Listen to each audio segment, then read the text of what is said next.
If you've ever wondered how good any of the lower cost mattresses sold on Amazon are, in this video I'll be sharing my experience with buying and sleeping on one. A month ago I bought a king-size Inofia hybrid pocket springs and memory foam mattress for $212.99 on Amazon in the UK. My partner and I have slept on it every night for the whole month, so I now have a clear idea of how comfortable it is and whether it's good value for money. As you'll see in this video, I think you can get a reasonable mattress for a low price that will suit some people. However, I've decided to return mine because it's just not quite right for me. Before I explain more about why, and also how I intend to return a giant mattress without a Reducio shrinking spell, let's start at the beginning with how it arrived, unrolled and smelled. Like many bed-in-a-box mattresses, it arrived vacuum packed in a cardboard box. I like this style as it's easier to carry the mattress from the front door to your bedroom. It comes with a safety cutting tool which you can use to cut through the plastic wrapper so it can expand on your bed. The label says to allow enough distance and room as it has a risk to smack you when opening. Since I'm not a fan of being smacked or catapulted out of windows, I opened mine from the side and was fine.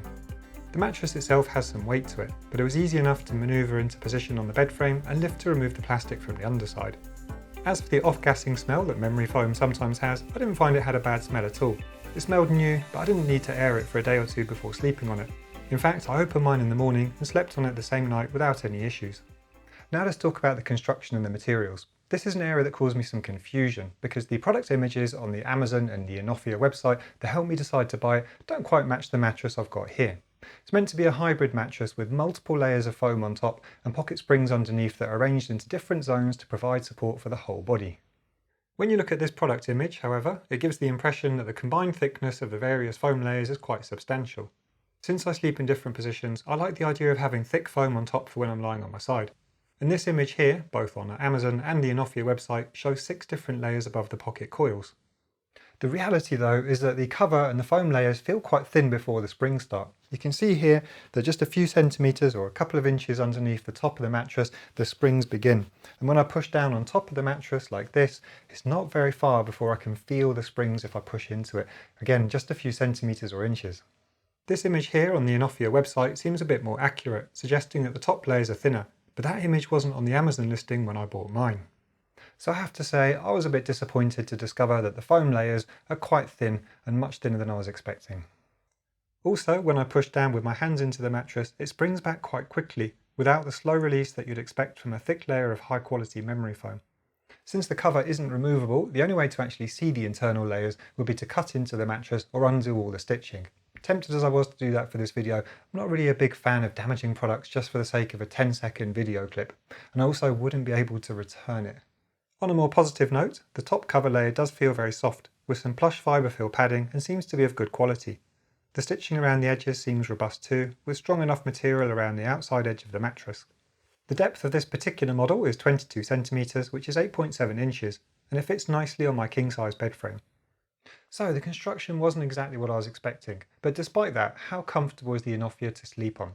Well, perhaps surprisingly, considering what I've said so far, my partner and I actually found it quite comfortable to sleep on, especially in our fronts and backs. As I said, the top layer feels quite soft and padded, and there's just enough foam underneath to cushion your body nicely in those positions. When I lie on my side, however, I don't feel that there's enough support in the areas around my hips and shoulders. I wouldn't describe it as uncomfortable or creating painful pressure points, but it doesn't mould to the shape of my body as well as thicker memory foam mattresses I've tried in the past. As for the firmness, I'd describe the mattress as being medium firm, which is what Inofia describes it as too. I'd give it a 7 out of 10 on the firmness scale. To give you a clearer idea so you can compare yourself to me, I'm 6'3", which is 192 centimetres, and weigh 83 kilos, which is 182 pounds. My partner on the other hand is 5'4", which is 163 centimetres, and weighs 60 kilos, which is 132 pounds. She says she'd give it a 6 out of 10 on the firmness scale though, describing it as quite soft and comfortable. The difference between our opinions just shows that the comfort and firmness you feel from a mattress is largely subjective, so please bear in mind that you might have a different experience if you try this mattress. One of my main criticisms of the Inofia mattress is the edge support, or the lack of it. There isn't any kind of reinforced edge, with the springs going right up to the sides.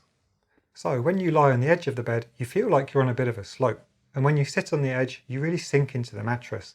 It's not the worst I've seen for edge support, but it will still potentially be an issue if you share your bed and naturally sleep more towards the edges. The lack of reinforced edge support and proximity of the coils to the edge do give me cause for concern around the durability of the mattress in the long run as well. I definitely wouldn't recommend jumping up and down on it near the edge. It's also worth noting that you can't sleep on the reverse side of the mattress, so any dips that appear on the top over time are there to stay. Okay, let's talk about the temperature control next. One of the benefits of not having so much memory foam is that the mattress actually sleeps quite cool. Memory foam can sometimes feel very warm, especially in the summer or if you're a hot sleeper like me. I find that the Inofia keeps nice and cool though, helped by all the gaps between the pocket springs, which aren't far below your body. So if you're a hot sleeper, you might appreciate the thinner foam layers. Okay, let's talk about a couple of the key points that are particularly relevant when you share your bed. Firstly, the motion isolation, or how much you disturb each other when you get in and out of bed or change positions in the night. One of the benefits of having a pocket spring construction rather than a continuous spring is that it improves motion isolation. You can see here when I move around or bounce on the bed, a fairly full glass of water wobbles but doesn't spill or fall over. And from real life experience, I can tell you that the motion isolation of the Inofia is very good. My partner starts work earlier than me, and I rarely wake up when she gets out of bed, which is great. And when one of us gets up in the night to use the bathroom, we don't tend to wake the other up. Even though the springs do make some plasticky clicking noises when you compress them with force, the mattress on the whole is very quiet. Another couples related question that I know some people have about mattresses is around sex. I'm not going to bore you or entertain you with personal experience, but what I will say briefly is this. Yes, you can move around in the mattress and roll around without feeling like you're getting stuck, and no, it doesn't squeak much. As for the available sizes and prices, in the UK this particular model is currently available in 4 sizes: single, small double, queen and king. The prices may fluctuate during the year like many products sold on Amazon, but to give you an idea, on the 29th of March 2023 they were £139.99 for a single, up to £209.99 for the king, which is less than I bought it for in February. The Amazon seller offers a 100-night trial and 10-year guarantee, which is reassuring as it gives you an opportunity to test it and send it back if it's not right for you, or get support later down the line. Please do keep in mind that by the time you watch this video, anything from the sizes to the prices, product images and description may have changed. Okay, it's time for my final verdict and who I think the Inofia mattress will or won't suit. As I said at the start, I was really curious to see how good a mattress you can get on Amazon when you don't want to spend too much. And there are lots of lower cost mattresses which obviously I can't comment on because I haven't tried them all. But what I will say is that with the Inofia mattress, you can get reasonable value for money, even though the product listing wasn't exactly accurate. For just over £200, you can get a hybrid mattress that I think many people will find comfortable, especially if you like to sleep on a medium to firm surface. Despite some of my criticisms, my partner and I slept pretty well on it most nights during the last month. I think it's probably best suited to back and stomach sleepers who are light to medium in weight, though even that's very subjective. The motion isolation is excellent, which is helpful if you or a partner sleep lightly. I also think it will suit hot sleepers as the temperature regulation is good and it doesn't retain body heat. If you prefer a soft mattress or you're a heavier side sleeper, however, it might not suit you. I also don't think it will be right for people who really need a thick layer of carefully designed cushioning to relieve pressure points related to hip, shoulder or back pain, for example. And if you're a cold sleeper who likes a thick layer of warm padding underneath you, it may not be the best choice unless you add a plush mattress topper to it. In the end, after a month of using it, I've decided to return the Inofia mattress. Not because it's bad per se, but because as a heavier side sleeper, I just need thicker foam padding to keep me comfortable. My partner also wants to return it because of the lack of edge support. She likes to sleep right on the edge of the bed and doesn't like how she feels like it's sloping downwards. The returns process was actually very smooth. I organised it through the Amazon customer service live chat and bypassed all communication with the original seller. They arranged for a courier to pick it up and it was all very easy. In case you're wondering, yes, you can return a mattress that you've slept on, and no, you don't need to compress it back into its original packaging.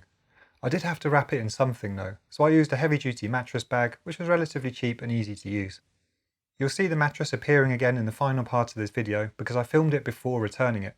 I'm actually recording the audio for this penultimate section an hour after I got my money back, as I wanted to be able to confirm that you can return it. And that's it for my review of the Inofia hybrid mattress. I hope you found it useful. If you did and you'd like to buy it, you can find a link in the description below to do so. And please also subscribe to my YouTube channel to keep in touch and see future videos. Thanks for watching. This is Ethan from No Sleepless Nights.